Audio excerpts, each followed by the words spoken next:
Bon vendredi, bienvenue à votre émission La Victoire de l'amour. J'espère que vous allez bien ce matin. Comme on le fait tous les vendredis, on rejoint notre ami, il est psychologue, Pierre Faubert.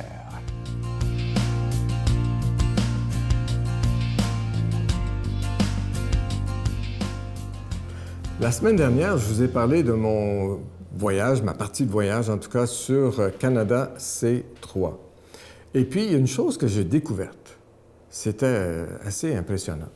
C'est qu'à un moment donné, on s'est rendu compte qu'avec la présence des personnes autochtones, et surtout Mi'kmaq, qu'il y avait toute une spiritualité là. Et puis, comme je vous ai dit, on est 20 participants par étape. Et puis, il y avait, pendant notre étape, un monsieur autochtone qui a été premier ministre des Territoires du Nord-Ouest. Mais à un moment donné, il y a eu aussi, qui est venu à bord, un monsieur Gougou. Et M. Gougou, qu'est-ce qui est arrivé? C'est que lui est chef des Premières Nations du Canada. Et puis, Morley Gougou. Alors, à un moment donné, il a fait une prière. Et puis, ça a commencé une espèce de rituel que tous les matins, quand on se réunissait, on faisait une prière. Et le soir aussi, dans la dernière rencontre qu'on faisait tous les soirs. Et ces prières-là sont en langue Mi'kmaq. Évidemment, moi, je ne comprends rien là-dedans. Mais ce que j'ai remarqué, c'était le niveau de recueillement de toutes les personnes qui étaient là. On était debout. Disons, chef Kakfouy faisait une prière qui durait 4-5 minutes. Et puis là, on ne comprenait rien, mais ce que j'ai ressenti, c'était un profond recueillement. Et savez-vous, ça m'a fait penser à l'époque, je suis assez vieux pour ça, à l'époque où on avait des messes en latin et où la plupart des gens ne comprenaient pas le latin. Et pourtant, il y avait un recueillement, il y avait une réalité spirituelle. Puis là, je me suis rendu compte d'une chose, c'est que les mots que nous utilisons, si on les comprend, par exemple, moi je vous parle en français, on se comprend, les mots peuvent devenir une distraction dans la prière. Le chant grégorien, par exemple, c'est en latin. On ne comprend pas toujours ce qui... La plupart d'entre nous, de toute façon, qui ne connaissent pas le latin, ne comprennent pas ce que ça veut dire. Sauf que on sait que c'est dans une langue qui nous renvoie à une réalité transcendante. Pour les Autochtones, c'est le Créateur. C'est la terre-mère. Il y a une communion avec ces réalités qui font que ça devient une spiritualité mystique extrêmement profonde. Et pourtant, dans un langage qui nous est étranger. Alors, moi, je me suis dit, peut-être qu'on devrait réfléchir là-dessus et voir dans quelle mesure on ne peut pas faire place dans nos rites, que ce soit dans des messes, des Eucharisties, etc., comment je dis, à ce qui est d'un autre niveau, d'une autre langue, pour que notre esprit soit libéré de l'effort de compréhension des mots que nous utilisons. Et on sait que le cerveau fonctionne par association. Alors, si je dis un mot, par exemple, je ne sais pas, montagne, bien, il y a peut-être des associations qui vont se faire avec montagne. Mais si on ne comprend pas tout à fait le mot, eh bien, à ce moment-là, on peut être envoyé à une dimension haute et à une dimension beaucoup plus profonde et plus mystique. Bonne journée. Notre Père qui es aux cieux, que ton nom soit sanctifié, que ton règne vienne, que ta volonté soit faite sur la terre comme au ciel. Donne-nous aujourd'hui notre pain de ce jour. Pardonne-nous nos offenses comme nous pardonnons à ceux qui nous ont offensés. Ne nous laisse pas entrer en tentation, mais délivre-nous du mal, car c'est à toi qu'appartient le règne, la puissance et la gloire pour les siècles des siècles. Amen. Je suis tellement content de vous présenter ce nouveau cadeau du mois. Il s'agit d'une exclusivité de la Victoire de l'amour. Il s'agit d'un pendentif plaqué d'or véritable de la colombe de la paix qui survole la Terre. Et vous allez être d'accord avec moi qu'avec tout ce qui se passe dans le monde présentement, on a vraiment besoin de cette colombe de la paix qui puisse venir justement donner la paix à cette Terre qui en a tellement besoin. Je vous rappelle que c'est avec un don de 25 $ et si vous en voulez deux, parce que ça se donne vraiment bien en cadeau, c'est avec un don de 40 $. Regardez-le bien à l'écran, c'est une création création québécoise. C'était fabriqué au Québec.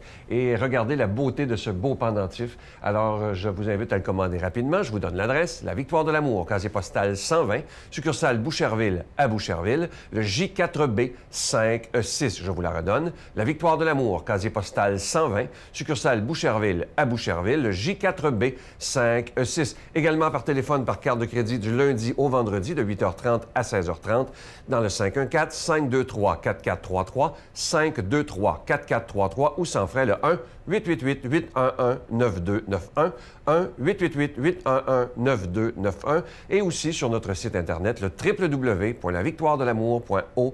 Alors, je vous rappelle ce beau pendentif, une exclusivité de la Victoire de l'Amour.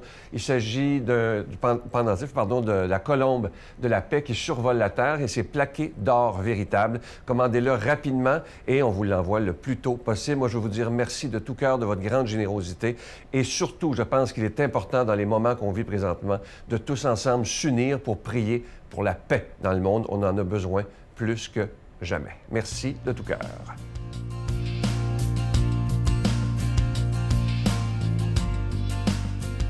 Mon Dieu, donnez-moi la sérénité d'accepter les choses que je ne peux changer, le courage de changer les choses que je peux et la sagesse d'en connaître la différence. Amen. Aujourd'hui, la proclamation de la parole de Dieu, on aura la chance de l'avoir une fois par semaine maintenant. Vous l'avez tellement apprécié lors de son passage le 24 septembre dernier. Alors, on le rejoint à Paris, le Père Michel Marie.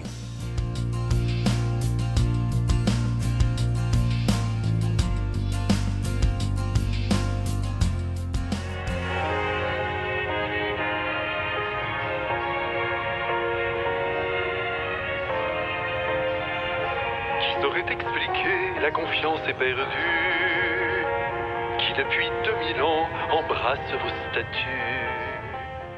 Bonjour de Paris, à vous, amis que j'aime. Évangile de Jésus-Christ selon saint Luc.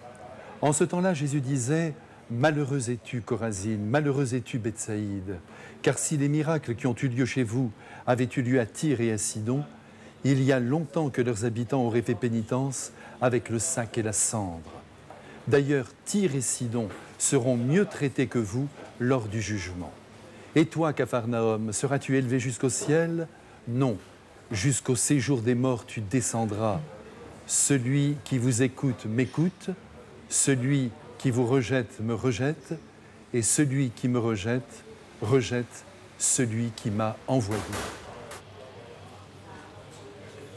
Aujourd'hui, Jésus, dans ses propos, n'y va pas de main morte.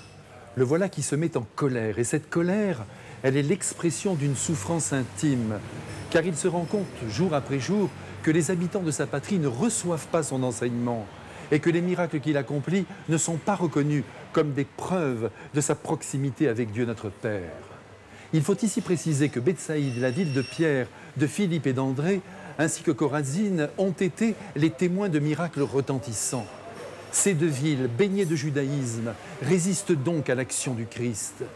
Aussi, d'une certaine façon, il les maudit. Cependant, comprenons bien que lorsque Jésus lance à la figure de ces villes « Malheur à toi, c'est pour qu'elles prennent conscience de leur état, rien n'étant jamais perdu pour Dieu. De la même manière, quand de temps en temps, il secoue le prunier de nos vies, quand il vient nous corriger en nous reprenant de quelque manière que ce soit, c'est encore pour que nous nous bonifions. C'est donc en vue de leur bien que Chorazine et Bethsaïde ont été fustigés. Quant à Capharnaüm, ville commerciale par excellence, et allons-y, tenter de se prendre pour Dieu, elle va ramasser à son tour, car le Christ ne va pas manquer de la corriger en lui promettant pas moins que l'enfer. Et il ne s'en tient pas là. Voilà que maintenant, Jésus veut rendre ces deux villes jalouses.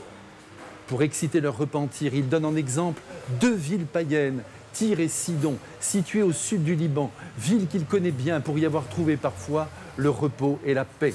Bref, il prétend sans détour que si ces deux villes avaient reçu son enseignement et profité de ses miracles, elles n'auraient pas hésité à modifier dans leurs agissements ce qui s'opposait à la lumière de Dieu. Et c'est la raison pour laquelle Jésus va affirmer qu'à la fin des temps, les habitants de ces villes, pourtant imbibés de paganisme, seront traités avec douceur et indulgence. Laissez-moi ajouter que Chorazine et Bethsaïde étaient des villes pieuses, amoureuses de la Torah, mais complètement bouchées aux appels de l'Esprit Saint. À l'heure où nous les rejoignons, elles n'ont pas reconnu en Jésus le Messie attendu par Israël, alors que l'évidence est là, à portée de main et de cœur. Malgré l'enseignement extraordinaire que le Christ a donné à son peuple, malgré les prodiges et les miracles qu'il a réalisés, n'oublions pas la résurrection de l'enfant de Jaïr, extraordinaire prodige, complètement fou, et la multiplication des pains qui se déroula, tenez-vous bien, à Bethsaïde. Là, 5000 personnes ont mangé à l'œil et à satiété. Le cœur de l'homme, eh bien, ne s'est pas rendu. Et pourtant, il était impossible qu'un faux prophète puisse réaliser de telles œuvres. Les intelligences auraient dû s'ouvrir et les cœurs auraient dû suivre, mais non. Ils sont restés bloqués dans leur certitude, manipulés par les autorités religieuses, par les pharisiens, par les docteurs de la loi, qui désapprouvaient publiquement ce Jésus de Nazareth. De notre côté, j'espère que nous n'avons pas de doute sur l'identité de Jésus. Il est bien le Fils unique de Dieu, venu sur la terre pour nous libérer de nos maux. Il est venu nous secouer de nos fixités, de nos regards étroits, de nos manques de souplesse intérieure. Il est venu nous mettre à l'écoute de l'Esprit Saint pour que nous adhérions à la parole divine. De plus, avec tous les apôtres du monde, et nous en sommes, je l'espère, que l'on soit prêtre, diacre, religieux, religieuse, père ou mère de famille, ou encore célibataire, Jésus nous fait confiance en affirmant que ceux qui nous écoutent l'écoutent lui-même, c'est-à-dire qu'il continue à travers nous de parler au monde. Et voici qu'il envoie un dernier coup de canon qui, à mon avis, a dû frapper très fort le cœur des Israélites. Écoutons bien, « Si vous me rejetez, dit le Christ, vous rejetez aussi Dieu mon Père. Qui rejette le Christ perd le Père. C'est net, c'est clair. Il est l'envoyé du Père pour révéler à l'humanité ce qu'il attend d'elle, la mise en pratique de sa loi d'amour. » Chorazine, Bethsaïde, toutes ces grandes villes ont manqué d'amour pour le Christ et pour sa sagesse. Mais ce n'est pas ce qui va nous arriver. Et d'ailleurs maintenant, nous recevons la bénédiction céleste pour que chacun de nous répande dans sa ville l'amour de Dieu et qu'ainsi plus aucune ville du monde ne soit maudite. Au nom du Père et du Fils et du Saint-Esprit. Amen. Marie, c'est la faute à l'amour qui s'est jeté sur vous quand il vous a créé. Marie, que votre âme est immense et que vos bras sont grands quand ils viennent en tendresse effacer nos tourments. Je vous salue Marie, pleine de grâce. Le Seigneur est avec vous. Vous êtes bénie entre toutes les femmes, et Jésus, le fruit de vos entrailles, est béni. Sainte Marie, Mère de Dieu, priez pour nous pauvres pécheurs, maintenant et à l'heure de notre mort. Amen.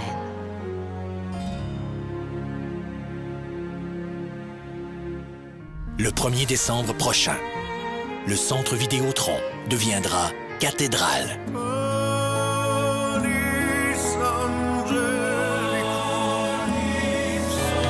Mario Pelcha et les prêtres. Sans oublier la voix angélique de Sophia Rose Boulanger.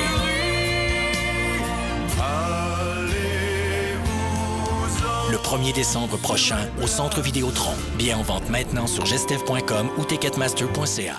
Aujourd'hui, vendredi, toute l'équipe de la Victoire de l'Amour se rend à Drummondville. Vous savez que c'est notre retraite qui commence. C'est complet depuis très longtemps déjà. Et entre autres, notre invité de samedi soir, Franck Nicolas, c'est aussi notre invité de dimanche matin, dimanche à l'émission, où il nous parlera de gratitude. Ça a été des beaux moments avec lui, vraiment. Il nous fait réaliser pendant cette entrevue qui va passer dimanche à quel point plus on remercie, plus nous recevons dans la vie. Et c'est une promesse de Dieu. C'est même Saint Paul qui en parle dans une de ses lettres, que la gratitude, plus on dit merci à Dieu, plus il nous donne. Je vous souhaite une belle journée et je vous attends demain. Bye! Et je lui ai dit, tu as déjà tout en toi pour vivre ta vie de petit garçon et de grandir comme toi tu le souhaites. Tu es né libre dans un pays libre, libre d'agir, de penser, de faire et de rêver ce que tu veux, ce que beaucoup de gens dans le monde ne peuvent pas faire. Ouais. Waouh! Le jeune garçon s'est assis et il m'a dit « J'ai compris. »